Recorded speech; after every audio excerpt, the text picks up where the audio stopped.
दिवसाची सुरुवात आहे शुगरवर. बऱ्याच वर्षापूर्वी मी माझ्या सामाजिक संस्थेतर्फे एका कार्यक्रमाला गेलो होतो आणि त्या अनेक संस्था त्या ठिकाणी आल्या होत्या आणि बऱ्याच जणांनी त्यांच्या कामाबद्दलचे स्टॉल्स लावले होते. त्यामध्ये आमचा एक स्टॉल होता.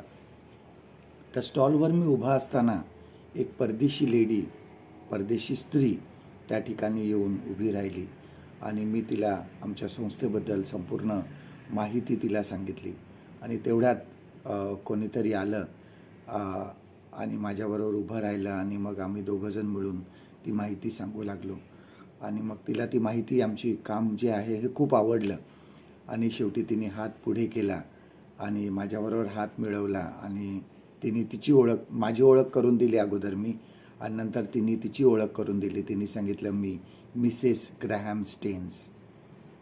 आणि हे ऐकल्यानंतर मी खूप क्षणभर स्तब्ध झालो. मला काय बोलावं हे सुचलं नाही. ही ती माता होती की जिचे पती ग्रॅहम स्टेन्स आणि तिचे 2 लहान मुलं ह्यांना जीपमध्ये जिवंत जाळलं गेलं होतं. तिच्या चेहऱ्याकडे बघितलं तर खूप तिचा प्रसन्न चेहरा होता आणि एक विलक्षण शांती तिच्या चेहऱ्यावर होती. आज आपण अनेक ठिकाणी बघतो की जगामध्ये सर्व ठिकाणी देवाचं जे काम करत आहेत ह्यांना त्रास होत आहे, ह्यांचा छळ होत आहे आणि देवाच्या लोकांना मारलं जात आहे. बघा, ज्यावेळेस स्टेफनाला प्रमुख याजकांसमोर आणलं त्यावेळेस निर्भयपणे त्याने देवाचं वचन सांगितलं आणि सांगत असताना त्यांनी त्यांचा निषेध सुद्धा केला. बघा, प्रेषितांची कृत्ये ह्याचा 7व्या अध्यायामध्ये आपण काय वाचतो, ॲक्ट्स चॅप्टर 7.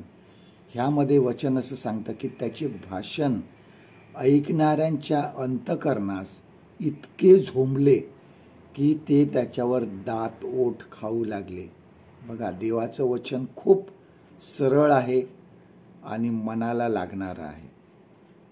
आणि ते पुढे आपण बघतो की स्टेफनाला दगडमार करून त्याला मारून टाकण्यात आलं. ही गोष्ट किंवा ही सत्यकथा आपल्याला हे सुचवते की ख्रिस्ती लोकांना त्रास होणार आहे, त्यांचा छळ होणार आहे.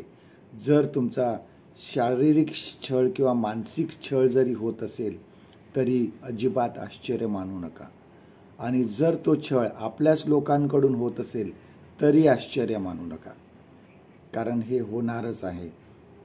आज आमच्यावर किंवा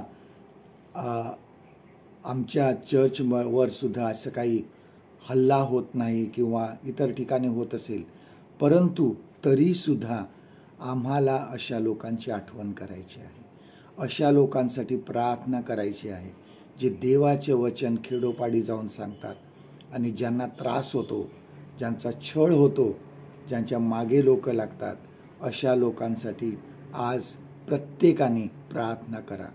देवाने त्या लोकांचं संरक्षण करावं ह्यासाठी आज सर्वांनी त्यांच्यासाठी प्रार्थना करा. आजचं देवाचं वचन आपल्यासाठी हे आहे, मत्तई कृष्णवर्तमान ह्याचा 5वा अध्याय 10वं वचन, gospel of Matthew chapter 5 and verse 10. नीतिमत्वाकरिता ज्यांचा छळ झाला आहे ते धन्य, कारण स्वर्गाचे राज्य त्यांचे आहे. परमेश्वर करो आजचा दिवस तुमचा आशीर्वादित करो.